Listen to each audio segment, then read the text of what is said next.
machine has a great selection of stitches to choose from.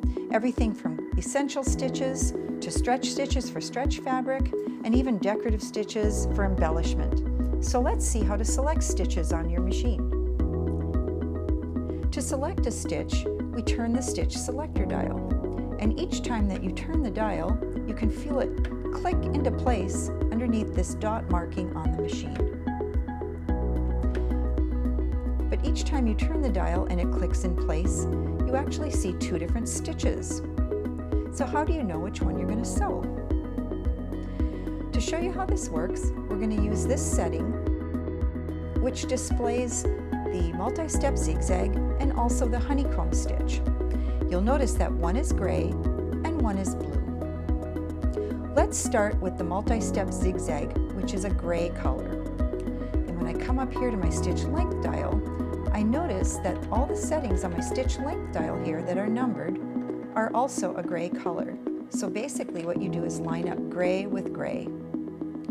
On my stitch length dial, the bigger numbers are a longer stitch length, meaning the stitches are further apart, and the shorter numbers mean that the stitch length is shorter, or the stitches are closer together.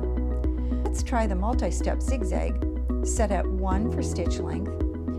And over here is our stitch width. If I leave it at 0, it won't have any width at all. So let's turn it all the way up to the widest width setting, which is 5.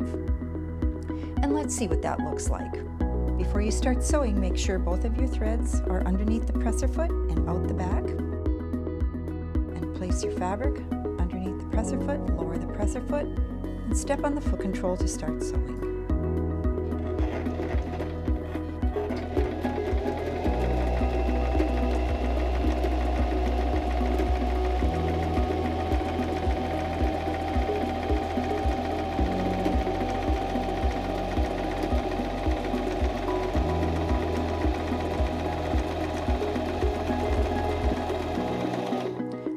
The end of the fabric, turn the hand wheel toward you to make sure the needle is in its highest position and just begins to come down. Raise the presser foot lifter and then trim your threads. If you use a scissor to cut your threads, make sure you leave your thread tails long enough so that the needle doesn't come unthreaded the next time you start to sew. And there's our beautiful multi-step zigzag. It's great for decorative sewing. You can attach trims with it, even do elastic insertion. Now, let's take our stitch length dial and turn it up to a number 4, which is the longest stitch length setting, and see how differently our multi-step zigzag will look with a much longer stitch length.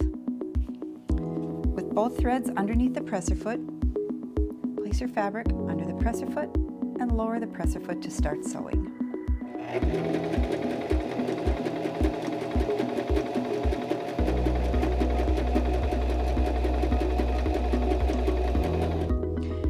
Turn the hand wheel toward you to raise the needle out of the fabric until the needle is in its highest position, just begins to lower. Raise the presser foot lifter and cut the thread. And here you can see the huge difference it makes with a stitch length setting at 1 or at 4. So just play with the stitch length and stitch width to make the stitch look the way you want for your project. So now I'm going to turn my stitch length dial until I see the blue S here lined up with this mark on the machine. So blue S, blue stitch down here. And these stitches look great with a stitch width of 5, so I'll just leave it right there. And let's see what the honeycomb stitch looks like.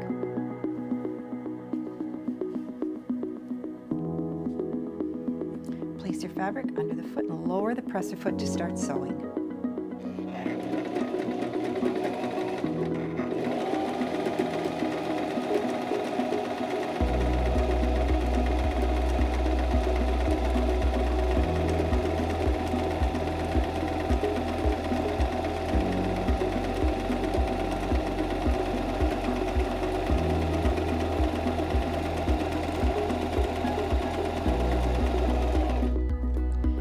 Turn the hand wheel toward you to raise the needle up until it just begins to come down.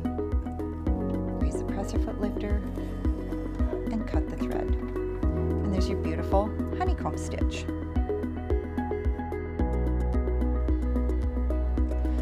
So each time you turn the dial, you'll see that there's a gray stitch and a blue stitch. So each time you turn it, the same thing applies. The gray stitches in the gray stitch length zone, depending on the look you want for your project, or the blue stitches in the blue setting. So just experiment with your stitch length and stitch width so that you get the stitches to look the way you want for your project. And if you'd like more information, just check out your manual on the Singer website.